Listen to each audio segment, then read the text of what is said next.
tackle air pollution and water shortage, the Delhi government, in collaboration with IIT Kanpur, is set to conduct cloud seeding trials over 5 days.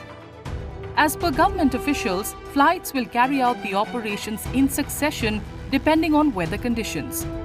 Cloud seeding or artificial rain involves dispersing substances into clouds to induce rainfall when conditions are favorable.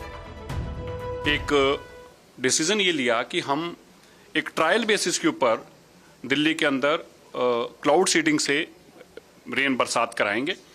हमारा purpose ये है कि आने वाले दिनों में, और ये पर्पस खाली उस वक्त के लिए ना हो जब बहुत एक्सट्रीम में यहाँ पोल्यूशन हो जाता है। हम चाहते हैं कि एक बार हम एक ट्रायल करें और ट्रायल के बाद हम जब भी ग्रैब के ऊपर आने की बात आए तो हम अपनी कोशिशें लगातार उसमें करें कि हम किस तरह से क्लाउड सीडिंग से बरसात करा सकें। IIT Kanpur, leading the project, will select 5 locations on Delhi's outskirts for the trials based on scientific, logistical and weather conditions. It had successfully tested cloud seeding on its campus in 2023.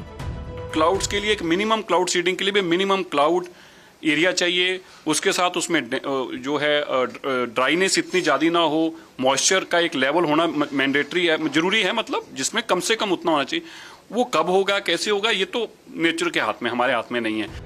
According to the Environment Minister, the trials won't be held within the city, including Lutyens Delhi or near the airport, due to safety and airspace restrictions. The first trial is expected by late May or June.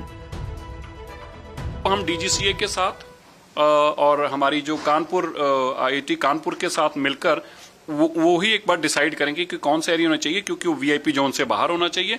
कौन सा area होगा, कहाँ पे उनको लगता है कि ज़्यादा पानी हम बरसात का कलेक्ट कर पाएँ, कहाँ पे हम उसको टेस्ट ज़्यादा बेटर कर पाएँ, वो हम एक जब हमारी अपनी फाइनल रिपोर्ट पुट अप करेंगे कैबिनेट नोट में, उसमें तब तक हम इसकी तैयारी करेंगे। लेकिन बेसिक यह है कि दिल्ली के आउटर दिल्ली में कहीं हम इसको एक्सपेरिमेंट करेंगे।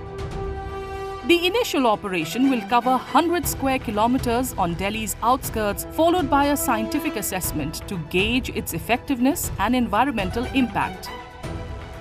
हमारा फर्स्ट फेज में जो हम चाहते हैं कि ट्रायल के दौरान एक छोटे पोर्शन में किया जाए, उससे जो उसकी बरसात का पानी भी लिया जाए और बरसात का जो वाटर है उसकी ये टेस्ट किया जाए कि उसके अंदर कोई ऐसे हैजर्ड्स कोई तो नहीं है जिसके अंदर कोई ऐसा कोई पानी के अंदर ऐसा केमिकल जो लोगों के लिए खतरनाक हो सकता हो, तो उसको भी हम पहले प्रॉपर जांच लें। और अगर हमारा ये सक्सेसफुल रहता है ट्रायल, तो फिर हम आने वाले दिनों में इसको दिल्ली की सराउंडिंग्स के अंदर कोशिश करेंगे कि जितना मैक्सिममाइज इसको यूज कर सके हम करें। The government is securing NOCs from 13 key departments, including DGCA, the Defence Ministry and the Airports Authority of India. The 3.21 crore rupee project is part of a broader plan to improve air quality ahead of peak pollution season.